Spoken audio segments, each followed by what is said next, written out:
Welcome to That's Good for Footy.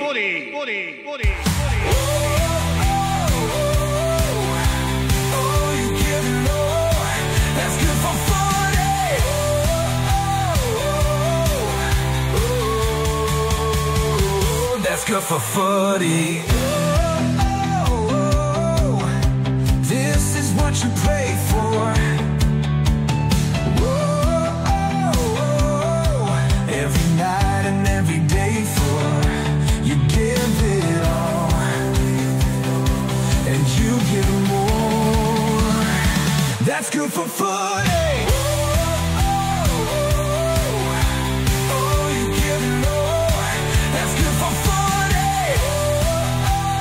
Good evening, everyone. How are you? Maybe I'm a bit louder than you are. Nice to see you all here. Welcome along to the Mulgrave Country Club. Welcome along to season 2025, Collingwood night. All right. Yeah. These shows are not for the faint-hearted, as you can tell. We like to get stuck in and make you get involved as quickly as we possibly can and get things kicked off straight away. So welcome to That's Good for Footy. This is the family-friendly live and interactive footy panel show. This is where the fans meet the players and the players meet the fans. These shows are for the passionate supporters. These shows allow you to see the players be themselves. I'm ready. Let's go. What about you? Okay. Collingwood show, March the 5th, 2025. Please welcome to the show. He is our first panellist. He was born on the 12th of May in 1997. He's played a total of 168 games and he's kicked a total of 41 goals. He made his AFL debut back in 2017, and when he plays for the Collingwood Football Club, he wears the number 9 on his back. Could you please welcome to the stage, Dan Houston. Good old Collingwood forever. They know how to play the game. Side by side they stick together to uphold the Magpies' name. There you go, welcome in. See the barrackers are shouting as all barrackers should.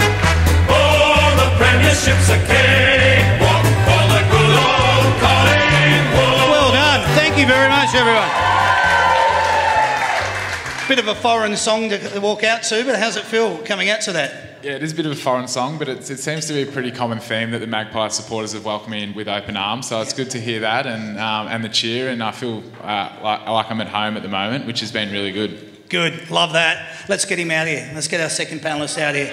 All right, please welcome to the show. He's our second panellist. He was born on the 20th of September in 1996. He's played a total of 209 games and he's kicked a total of 20 goals. He made his AFL debut back in 2015. When he plays for the Collingwood Football Club, he wears a number 4 on his back. Could you please welcome to the stage, Braden Maynard. Good old Collingwood forever. They know how to play the game. Side by side they stick together to uphold the Magpies' name. See the barrackers are shouting as all barrackers should. Oh, the premiership's a cakewalk for the good old Collingwood. Thank you, everyone. Thank you very much. There's a long time between the grand final and the off-season, and you go through, you know, the spring racing carnival, the tennis, you get all the way up until the footy starts again in March. Here we are. You walk out to that, you know you're back in football terms. Absolutely, and can I just say that this is one of the smaller crowds that I've spoken to, but definitely one of the loudest. So thank you for that introduction. That was great. Oh, there you go. Smallest but largest. I like it. Welcome, both the boys and to you as well. Hey, let's get stuck in. I want to talk a little bit of Collingwood with the boys. We'll get into it off the top, boys. I want to talk to you about the things that have just happened in the off-season, but also getting ready for season 2025. Nick Dacos, he goes into the centre. Josh is a switch role. He goes down back. Then you've got Markov, Howe, Moore, throw in Quain or Chris Maynard, and now Houston off half back. How does that sound?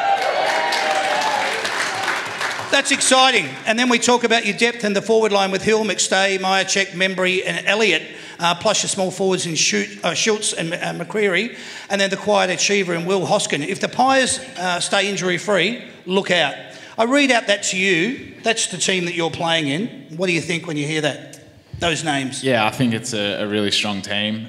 Just reading out those names, there's a lot of experience, and obviously the boys have been there and done that on the last day of September, so they know what they want, they know how to do it, and there's also names not on that sheet that are training really hard and pushing for selection, trying to make us better, that you probably don't hear from day to day, but I think there's a really strong young core coming through as well. Beautiful, mate. I haven't left them off. I'll get to those as we go on in the night, but I wanted to just allude to the fact, congratulations to Braden Maynard on your vice-captain's appointment, mate, for 2025. Thank you very much. What I wanted to ask you off the top, mate, is tell us what sort of a leader do you want to be? What sort of leader do I... Protector, yeah, protector.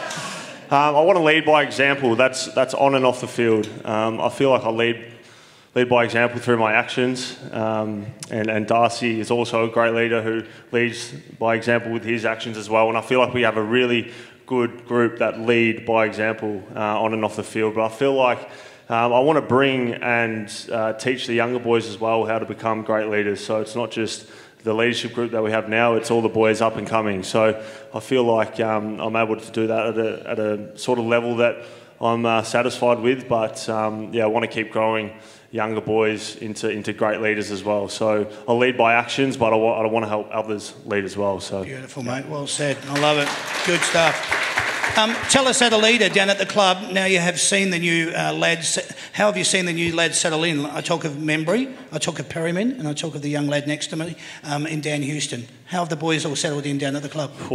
They're bloody going really, really well. I'm pretty flat that Dan's not playing round 0, but we'll get him in round 1 against Port, which will be very, very interesting, and I'm looking forward to that game. No doubt it'll be a bit fiery and a couple of fights here and there, so look out for that. But those three have come in and they're playing some really, really good football for us. You can clearly see that the shoe that Hooter has on him is probably the best I've seen in a little while. And to add Pez and Skunk, Tim Membray into the team, it's Skunk's his nickname. They're going really well. They're training the house down. They've obviously played really well in the practice matches, and they just add so much talent.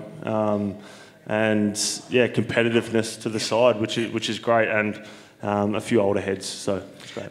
I spoke about the forward line structure, when the names that I alluded to in Hill, McStay, Myercheck, Membry, Elliott, and so forth. What I wanted to talk about is that when you guys had your practice match and you went out and played Richmond out at, probably your favourite ground, you guys 20 goals won in the leading up until like the third quarter. Brilliant style and brand of football. Now that you've got those inclusions that have come into the team, including this man off halfback, gives a lot of solace and belief in where Collingwood can go moving for 2025. Agreed? Yeah, definitely. And I think the way we move the ball, we get good shots at goal, so it's just not really a fluke that we kick that straight. And I think one person rushed it, so we should have been 20 goals 0.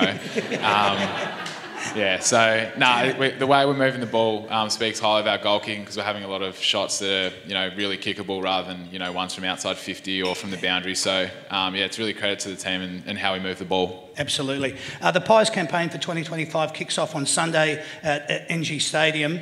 Coming up against GWS, that game kicks off at 2:30 p.m. Braden, you've been named in the squad after your plantar fascia injury. How pumped are you, mate?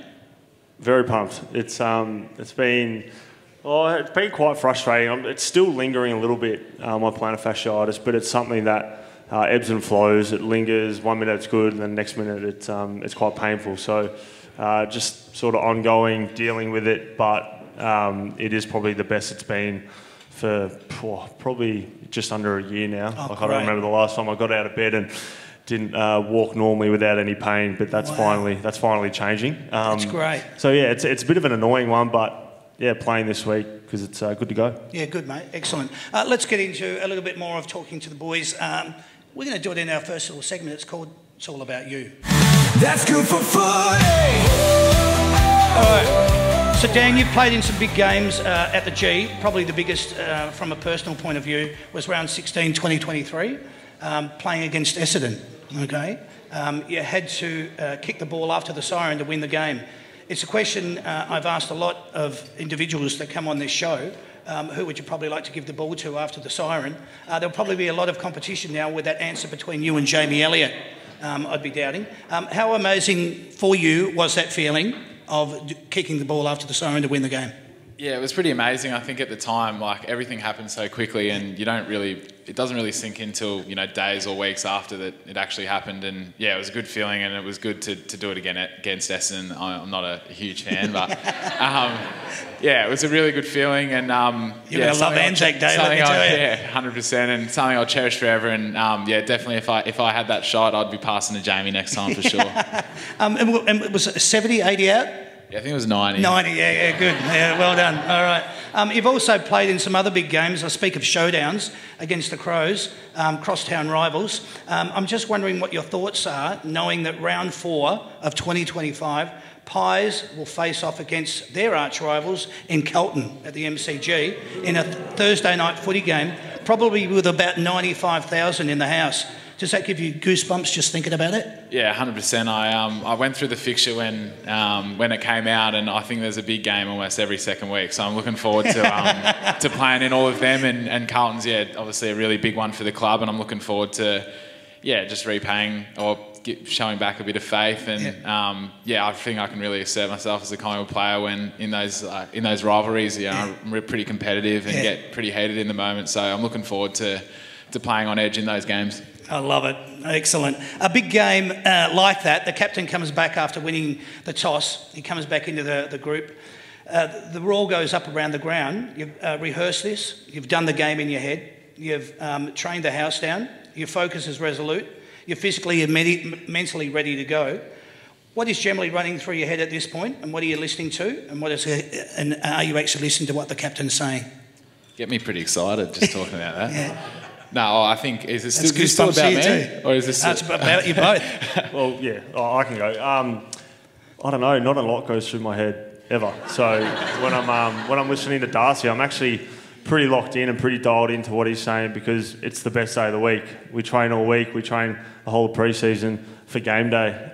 So when we get to game day, we just have so much fun, and you listen to the captain's orders, and you go out there and just do the team thing, and you play to win. So you're thinking about winning.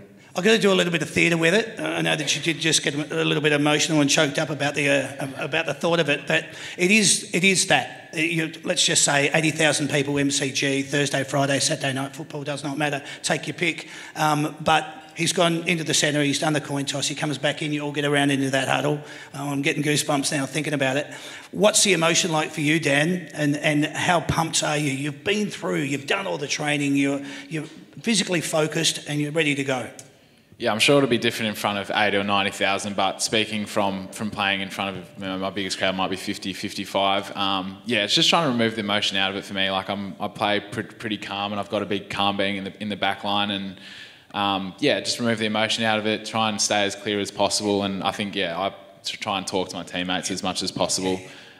Because obviously, yeah, there's a lot going on, and just try and stay as clear as possible. Nice. Dan, you've played 168 games. You're a two-time All-Australian.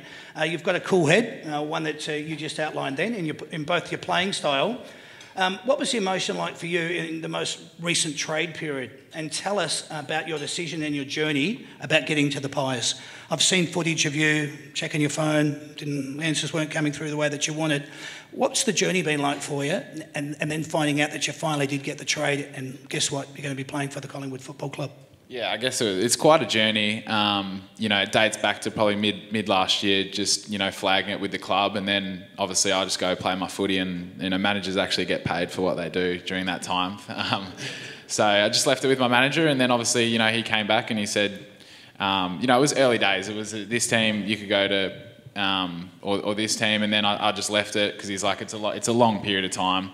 And then obviously Collingwood popped up because, Joe Richards wanted to go to Port, and it was sort of made sense to have the three-way trade. Hey! Yeah, settle down. And then, yeah, anyway, so once that came up, I jumped at the opportunity, and yeah, I'm thankful that Collingwood welcomed me with open arms. Yeah, well said. Well handled. So, yeah, I like it. Now that's done and you can focus on your footy, how are you feeling and what are you hoping to be able to bring to the Collingwood Football Club? What's one of those things when, yes, it's a new job and you're about to walk in, but there's obviously key attributes that you've got and obviously the playing group and the Collingwood Football Club have seen that, but what are you hoping to be able to bring to the table? Yeah, I guess my strengths is my kicking, my reading of the play, and I think just what I can do around stoppages. I think defensively for a high back, I'm pretty sound. So I like to sort of win the ball or help out in that way as well. And yeah, I'm looking to bring that. And starting at a new club, it's always hard because you've got to learn how everyone else plays and how the team plays. So like at the start, I just want to have a really low base and just try and stick to that and play my role in the team and learn how everyone plays and then just build from there. Yeah, good. Well said.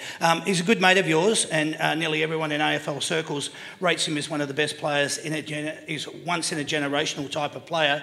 I speak of Nick Dacos. How much of an influence has he been in your football story, and how much are you looking forward to be out there playing with him? Yeah, it's an interesting one. I sort of was always in contact with Nick. I played junior footy with him. He was always about 6 or 7 years younger, but he had the maturity of the older players. The older crew. And yeah, he always hang around with us. And I got coached by Peter at school, and Nick got a scholarship. Josh got a scholarship. So I was at school with them for a bit and knew them pretty well. And then obviously, Peter stopped coaching and they went to Kerry. Yeah. Tell us though, what's it going to be like for you being out and knowing that, as I alluded to off the top, he's going to be playing somewhere around the centre. You'll be able to drop back and fall into that half back role. You've got Josh down there. As I said, you're all good mates. How much are you looking forward to playing with them though? Yeah, really looking forward to playing them. I think, the chemistry with those two is definitely, already there. And, having them, knowing them before I got to the club also helped as well, just because, it helps you get involved with the other boys and have those connections. But I'm really looking forward to playing with both of them. Good on you. A hypothetical scenario for you. You win a crucial one-on-one. You win a crucial one-on-one. The ball comes back. You dish off to a running Josh Dacos, who in turn goes inboard, using the corridor to his brother, who streams forward, ducking, dodging and dancing his way inside 50 and goes bang from 45. The crowd erupts. Every Collingwood player runs down back and jumps all over you, rubbing your head and congratulating you with your efforts. How do you think you're going to feel at about that moment? Yeah, you're getting me pumped up again. I just want to get out there. I've got to train on Friday. I don't know how I'm going to get it through that. I'm really, as I said, I'm really looking forward to all that stuff. I think about it a fair bit now that games are coming around, and I can't wait to get out there and just experience all that sort of stuff because we've been training for ages, and I just want, you just want to get involved, and I feel like playing your first game for Collingwood is the best way to calling yourself a Collingwood player and feeling fully integrated with the club. It's why I ask those questions, because those answers are exactly what you're looking for. I love it when you express, mate, you get me excited here. I can't wait to get the jumper on and get out there. You've been brought to the Pies for a reason. What sort of a role do you see yourself playing? Yeah, I think for me, just a high back that can go around stoppages. And I think, as you said, I've worked well with Josh, so we can share that role because it's quite taxing on the body, almost playing as a midfielder at times. Yeah. Playing that role, and then obviously scope maybe in the future. I'm not sure if it'll be this year, but maybe midfield or wing. But I see myself this year playing high back. How exciting is that? I don't know whether most of you saw it. I watched you mic'd up the other night when you walked in. I don't mind the Lions jumping.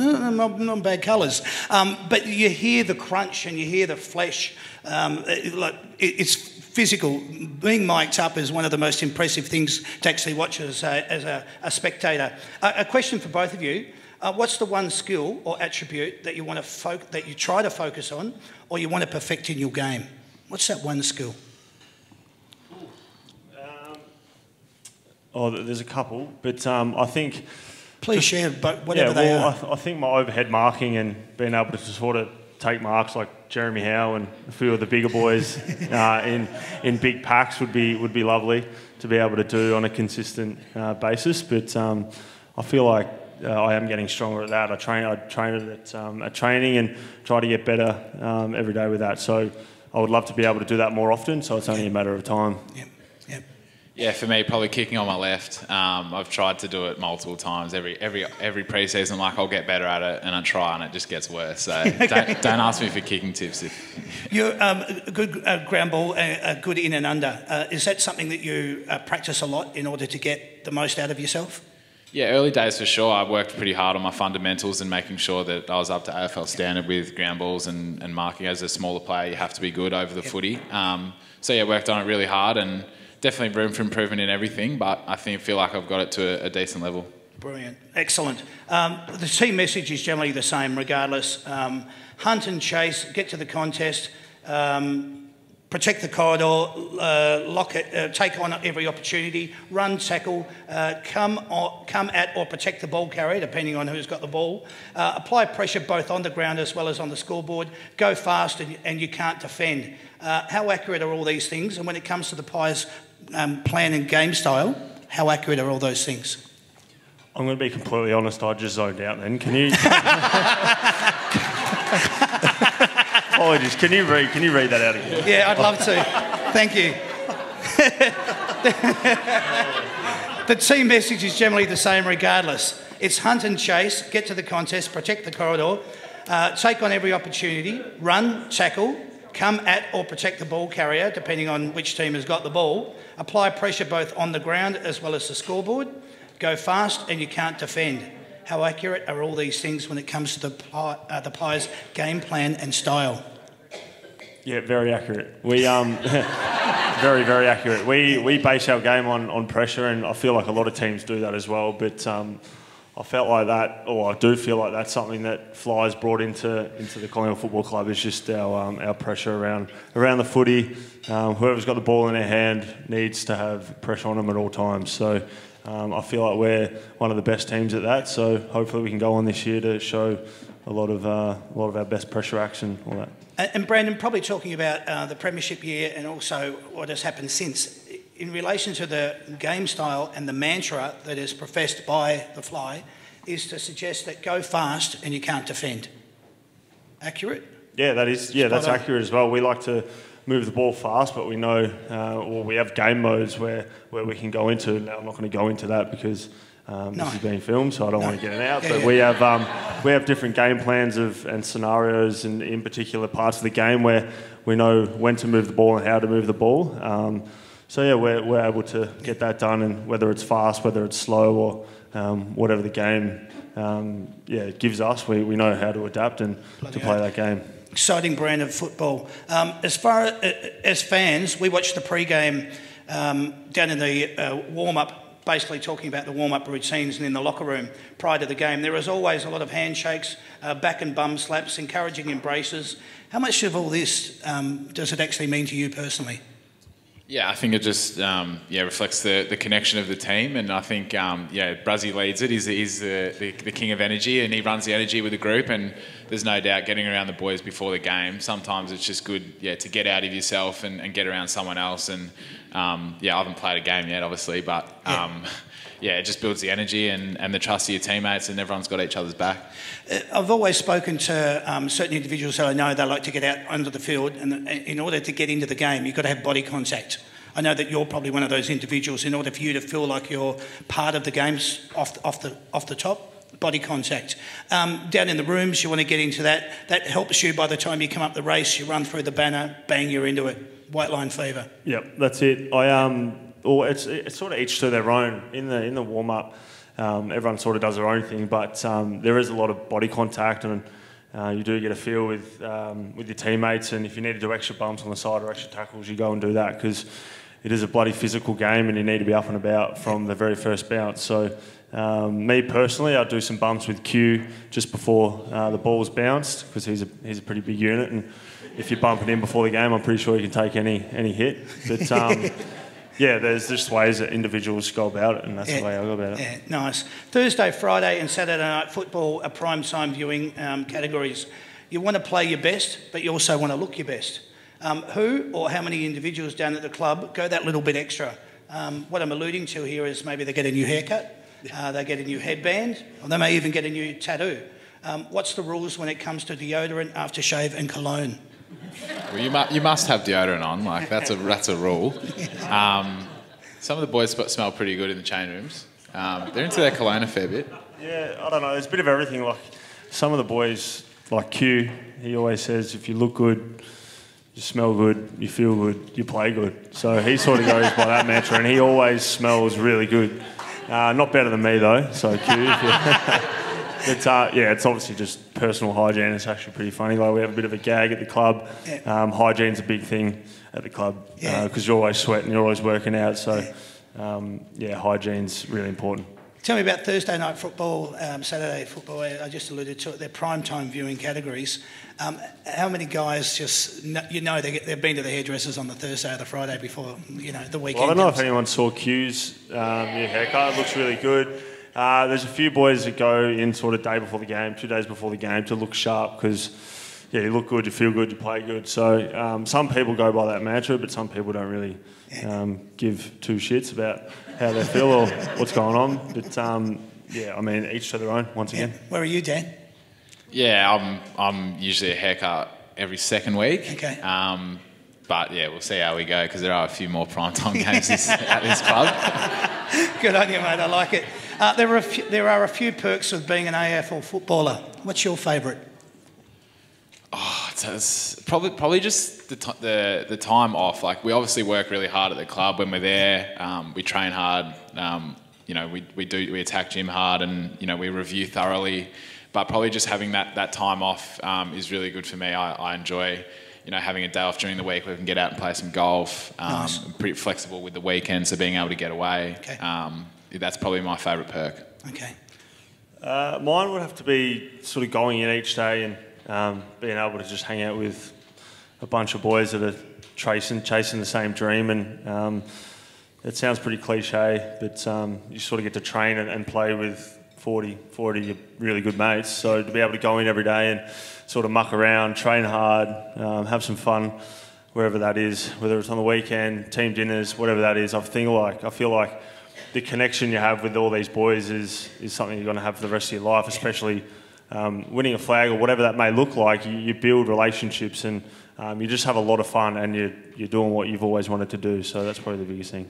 I saw a teacher done something the other day with ball beaters. You were on it, and you spoke about you walked over to the boundary line, you looked up, went up to about tier 1, and the roar, winning the grand final. It was just and a feeling that I presume you're probably getting goosebumps on the back of your neck right now thinking about it. That was an emotion that was electrically charged, and it was driven just by the fans engaging in you and you engaging in the fans. And you expressed that you want that feeling again. Share that story with us. Yeah, well, one of our things is to bring the fans along for the journey, and I felt like we definitely did that. We definitely always do that. I mean, there were a few hard years from about 2015 to 2018, maybe grand final, lost that. But I felt like in 2023 we were able to reach the ultimate goal, and we are chasing that. We don't really want to talk about 2023 anymore because it's totally different looking list. We got new boys involved, but we're all striving for the same thing. So that in particular moment was just a sort of connection. I'm going to say connection piece here. Connection piece with the fans, which went a long way to the fans getting involved and having a lot of fun and really enjoying that moment that hopefully they can remember for the rest of their lives, because that's what it's all about. You play footy to win flags and to be able to sort of build that relationship with your teammates and also the fans who love it just as much as we do. Brilliant. Well said. All right. Let's get into some... These could be one-word answers. They can go for a little bit more, whatever you choose. Let's go with your first one. What's your relationship like with the journos? Love, hate. Okay. I don't mind them. Okay, all right. There's 3 conditions you could play in. This is probably quite relevant because of what's going up on the southeastern seaboard. 3 conditions to play in. What is your least favourite? 40 degrees in the Northern Territory, 3 degrees in Tassie, or monsoonal rains on the Sunshine Coast? 40 in NT. Yeah. Tassie. I can't do Tassie. Don't like the cold. Cold, yeah, not for me. Okay, well said. Who thinks they are the most intellectual down at the Collingwood Football Club? Darcy Moore? But he actually is, though. He actually is, though. He does. He sounds very smart. Sometimes he says some words and I'm thinking, what the hell did he just say? Very smart man, very smart man. Nice. Who's got absolutely no dress sense down at the club? You're probably looking at him, me. Or Hooter's actually got a really good sense of what he wears every day. He looks really good all the time, but there's a few of us that don't really take pride in what we wear every day. We just go for pure comfort, which is so fair enough. But there are a few boys that look really, really good every day with the kids. I think Jack Chris put up an Instagram. I think it was Jacob Ryan and Charlie West in Sunshine Coast, just rocking some road kits. So yeah, they're interesting from the young boys, but that's the new generation coming through. Yeah. Who's the toughest bloke down at the club? Yeah, it'd have to be Bruzzy. Yeah. Bo McQuarrie's pretty strong as well. Bo McQuarrie, all of us. I'm going to say every single one of us, because we're all tough. Oh, good. Yeah, well said. Bloody nice. Who should we keep an eye out for at the club? Who's the next up-and-coming potential superstar at the Collingwood Football Club? This is why I wanted to talk about those people that I maybe missed it. I feel like Reef McInnes is super underrated for the way he goes about it and the way he plays the game. He's played pretty much his career up forward, and I felt like he didn't really get the opportunity that he really wanted. Now he's playing down back and he's absolutely dominating, and he's so easy to work with. He's elite, so I'm really looking forward to playing with him this year. Great. And he's someone to really look out for. Yeah, good. Yeah, I've really liked the look of Will Hayes. I think he's been pumped up a little bit on the social media, but he's been really good, and especially for, I think he was at the last draft pick around pick 50, pick 60. So I think he could be a bit of a steal coming in the future. So yeah, look out for him. Nice. All right. What's your most prized possession? Probably my dog. Okay. Yeah, if I lost my dog, I'd be a shell of a man. Wow. Lovely. Probably my dogs or my phone. Yeah. Okay. What's your favourite kind of car? I'm not really into cars, to be honest. Okay. I could drive anything. Yeah? Yeah. You're not too fast? I'm not too fast. I don't mind a Lamborghini. US full drive Lambos or a Ferrari of some sort, but I'll never be driving one of those. Very nice. Who would play you in a movie? Who would play you in a movie? I don't think anyone could. Too hard. Yeah, Dan? I've got no clue, but I like to have a laugh. I like to take the piss a little bit, so I'd probably go Sacha Baron Cohen. Nice. Okay. Yeah, good. Who's the club's biggest pest? Yeah. Say less. Geordie would have to be the biggest pest, but always loves having fun, always up for a smile and a laugh, which we love. So yeah, good. Yeah, Geordie. I mean, Nick and Josh, they're a little bit pesty as well. They always team up on everyone as well, so it's double the trouble. Yeah. Okay, nice. Who would be best man at your wedding? At the club? I don't know. I'd have everyone up there. Including the coaches, hell of a everything, bridal. all the staff. Yeah, nice bridal party. Dan? Yeah, tough question. You can say Nick if you want, mate. Yeah, maybe. Yeah, we'll go with Nick. Yeah, all right. Why not? He can pay for it as well. Yeah, right. Who would be the worst bloke from the club to room with? Probably Geordie. Geordie once again. Yeah? I don't know. Well, I don't know. No? Some weird questions, but Geordie. Let's go with Geordie. Yeah, go with Geordie. Geordie. Any thoughts, Stan, in your short I don't know. I feel like tenure? Darcy Cameron. Like, I've just got a gut feeling maybe Darcy Cameron could be a bit wild, but come back to me after this season. Yeah, okay. Maybe check out some of his grand final antics after the flag. That might help. Excuse me. Who has got the worst habit down at the club? I've got one at the moment. I can't stop whistling in meetings. Oh, really? Just around the club. I'll walk into somewhere and just whistle. Which is, I don't know, some of the boys don't hear it, but once they catch on to it, they can hear it. Yeah, I'm yet to hear it, but I've heard a few of the boys talk about he whistles. I can't really whistle, but apparently he does that, so I'm going to be looking out for that. Wow, there you go. All right. Who is your most annoying opponent that you've ever matched up on?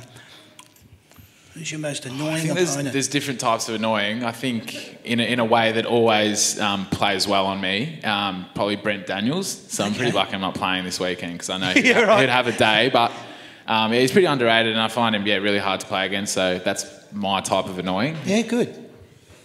Who's yours, right? I've always had really good matchups with sort of Toby Green and Luke Bruce also. I felt like playing him was super hard, especially sort of in his prime when Hawthorn were absolutely flying. He was always really difficult to match up on. I hear you. Who was that one player that you just know you would go into battle or a fight with? This bloke. Yeah, this bloke. All right, I like it. Just one last question here, boys. In your opinion, what's better, a pack mark or a one-on-one? Far out. I don't know. I think a pack mark's pretty good. Yeah. I reckon a one-on-one game on the line would be pretty hard to go Nice. against. They're both just as good as each Both other. just as- Yeah, well done. Ladies and gentlemen, please put your hands together for the boys. That's good for Friday. All right, we've got a segment that I want to play along with the boys tonight. We've got Sam out in the audience. Hello, Sam. Sam's going to be actually keeping score in relation to this one, boys. What I'm going to do is I've got a little bucket down here and I've got 8 balls in that bucket, okay? I'm going to bring the bucket up. I want you boys to choose a number out of that bucket, and whatever subject comes up, I'm going to reveal quite a few questions, and you boys are going to answer it and see if you can answer them. Sam's going to keep score, and then I'm going to give away a nice prize at the end of it, okay? So who would like to go first between you two? One more. What do you got? You're 3. All right, let's see what we can do with number 3. Let's see. It's got to be a winner for you. Grand final winners. Okay? All I'm going to do for you, mate, is I'm going to read out the year and you're just going to tell me the team that won it that year. Okay? Okay? So here's your first one. Who won the grand final in 2018? Next question. West Coast. Okay, there you go. Who won it in 2020? Richmond. Yes, correct. That's 2 out of 2. Who won it in 21? Yeah, Melbourne did. Yeah, Melbourne did. That's correct. 3 out of 3. Who won it in 2023? All right, there's your answer. Who won it in 2015? Hawthorn. Yes. Who won it in 2024? Brisbane, yeah. Correct. Who won it in 2017? Yeah, Richmond, yeah. Richmond, yeah. Who won it in 2016? Bulldogs. Yes, well done. Who won it in 2022? Yeah, Geelong. Geelong, well done. You got 9 out of 9. 2014? Hawthorn. Beautiful. Who won it in 2010? Collingwood. That's 11 out of 11. Now, who won it in succession in 2013, 14 and 15? Which team? Hawthorn. Hawthorn, well done. Who won it in succession 2001, 2002, 2003? Brisbane. Brisbane. Who won it in 1984 and 1985? Brisbane. No, Essendon. All right, 14 out of 15. Who won it in 2019 and 20? What's that? Who won it in 2019 and in 2020? Oh, Brisbane. Yeah, well done. So you got 14 out of 15. 14 out of 15, Sam. All right, last one. Maybe Last we'll one. forget the other one happened and we'll just focus on that one. Yep. Last one. Let's see how we go. Oh, number 1. Number 8 again? Number. No, I'm kidding. no. 7. What is it? Number 7. That's number 4. Is that 4? Yeah. What is that? It's a 7. Yeah, but that's 4. That's 7. Yeah, that's 4. Yeah. 4. 7's got a line through it that way. Anyway, it doesn't matter. This is for Norm Smith medalists, right? Okay? All you got to do, I'll give you the year, you tell me the player. Who won the Norm Smith in 2019? Dusty. Correct. Who won it in 2016? Jay Hannison. Yes, correct. Who won it in 2013? I don't know who won. Can someone help me who won? Brian Lake. Brian Lake, there you go. All right. Who won it in 2014? Who won that one? Oh, was it Will Langford? No, it was Luke Hodge. Who won it in 2021? 2021. Who was that? Petrarca. Yes, very good. Who won it in 2015? 2015 was Hawthorn. Yes. Was it Cyril? Yes, it was. Well done. Number 20. Who won it in 2024? 2024 was it? Oh yeah, it was Will Ashcroft. Yes, it was. Well done. Who won it in 2017? Dusty. Yes. Who won it in 2018? Luke. I Yep, don't know. Luke Shuey, you're doing it. It's all right. You'll get me. Who won it in 2020? Dusty. Dusty, yep. Who won it in 2023? 2023. Bobby Hill. There you go. Now, who won it more than once in 2008 and 2014? Luke Hodge. Yes. Who won it in 2017, 19 and 20? Dusty. Correct. And who won it in 97 and 98? I'm looking for some help over there. Oh. Have you got your phone? Nah, I've got no clue. What's the answer? idea? Andrew McLeod. How we go, Sam? I think Bruzzy takes that. Andrew McLeod, he didn't get that. Total score, add them all up. Dan got 15. Yes? And Bryson got 20. Whoa. Bruz, I know you may not be overly impressed with that game, but the prize you will be. From Yamaha, you're going to get a Yamaha WS B1A, which is a Bluetooth portable speaker. That's yours from Yamaha. Valued at $150. That's well done. And Sam, thanks for what you did. You've won a $100 gift voucher from Hamper World to go and get a hamper anytime you want. You can get one of these anytime you want. Thank you very much for playing. Thank you very much for everyone participating. Yeah. Well done, boys. All right. What we're going to do now, we're going to do the part of the show that you love more than anything else. It's photo time.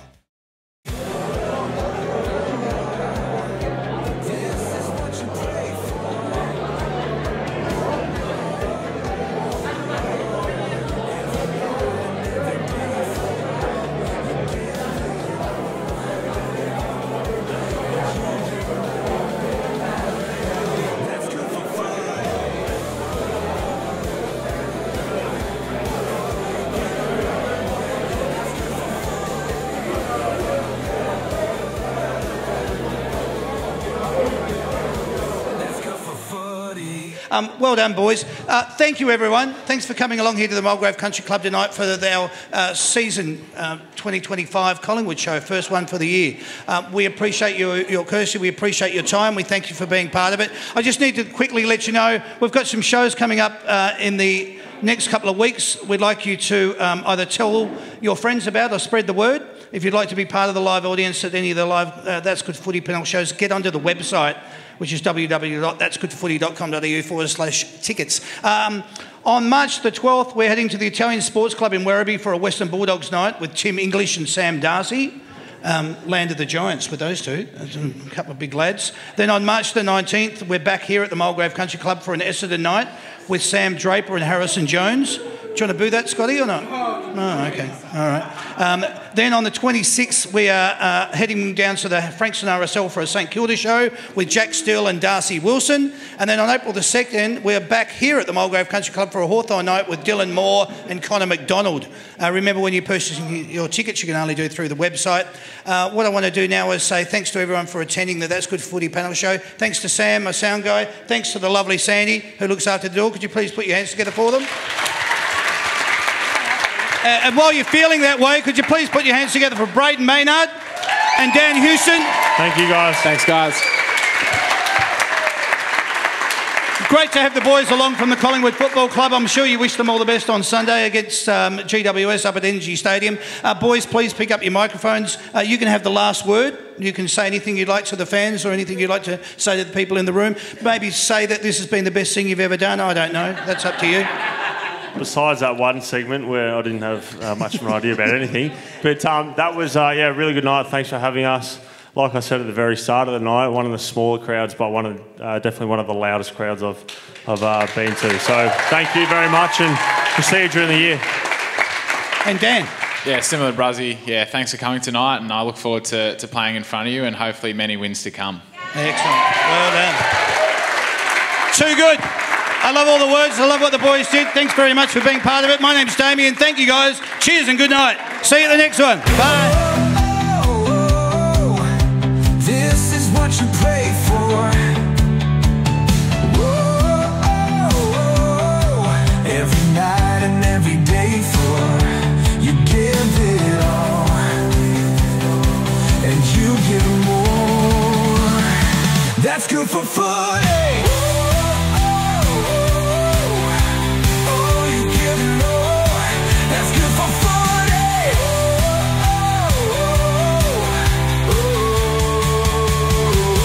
Good for footy.